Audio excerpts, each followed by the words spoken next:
আসসালামু আলাইকুম। আপনারা দেখছেন AR নিউজ বিডি। চ্যানেলটি সাবস্ক্রাইব করুন এবং লাইক কমেন্ট শেয়ার করে পাশে থাকুন। বাংলাদেশের শাসন পদ্ধতি শেখ হাসিনাকে দানব বানিয়েছে বলে মন্তব্য করেছেন জাতীয় পার্টির চেয়ারম্যান গোলাম মোহাম্মদ কাদের। আগামী নির্বাচনের আগেই সংবিধানসহ সকল ক্ষেত্রে প্রয়োজনীয় সংস্কারের দাবি জানিয়েছেন তিনি। বৃহস্পতিবার জাতীয় পার্টির চেয়ারম্যানের বনানীর কার্যালয় মিলনায়তনে জাতীয় পেশাজীবী পরিষদ আয়োজিত মতবিনিময় সভায় তিনি একথা বলেন।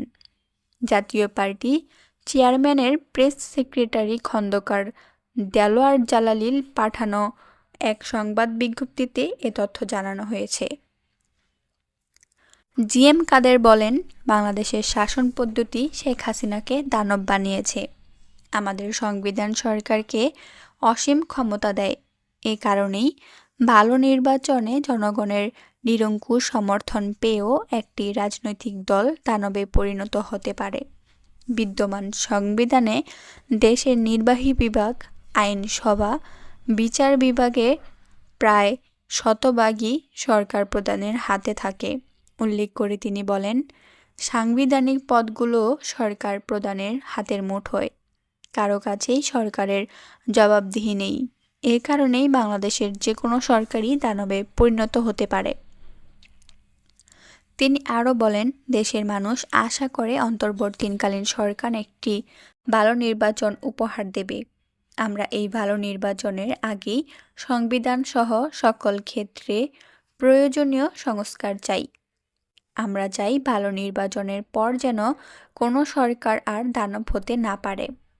জাতীয় পার্টি শুরু থেকেই বৈষম্য বিরোধী ছাত্র আন্দোলনের পক্ষে ছিল জানিয়ে জাতীয় পার্টির এই নেতা বলেন, আন্দোলনের শুরুতেই ৩ জুলাই বৈষম্য বিরোধী আন্দোলনের পক্ষে আমি জাতীয় সংসদে বক্তৃতা করেছি।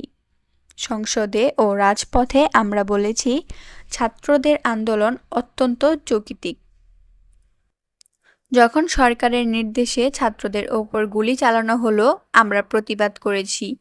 জাতীয় পেশাজীবী পরিষদের আহ্বায়ক ডক্টর মোস্তাফিজুর রহমান আকাশের সভাপতিত্বে ও সদস্য সচিব রকিবুল হাসানের সঞ্চালনায় মতবিনিময় সভায় আরও উপস্থিত ছিলেন জাতীয় পার্টি মহাসচিব মোহাম্মদ মুজিবুল হক চুন্নু, প্রেসিডিয়াম সদস্য শেরিফা কাদের, মনিরুল ইসলাম মিলন, চেয়ারম্যানের উপদেষ্টা রফিকুল আলম সেলিম, জাহিদ হাসান ও সাংগঠনিক সম্পাদক MA হান্নান প্রমুখ। বিস্তারিত ছিল এই পর্যন্ত। পরবর্তী আপডেট পাওয়ার জন্য চ্যানেলটি সাবস্ক্রাইব করে এবং লাইক কমেন্ট শেয়ার করে পাশে থাকুন।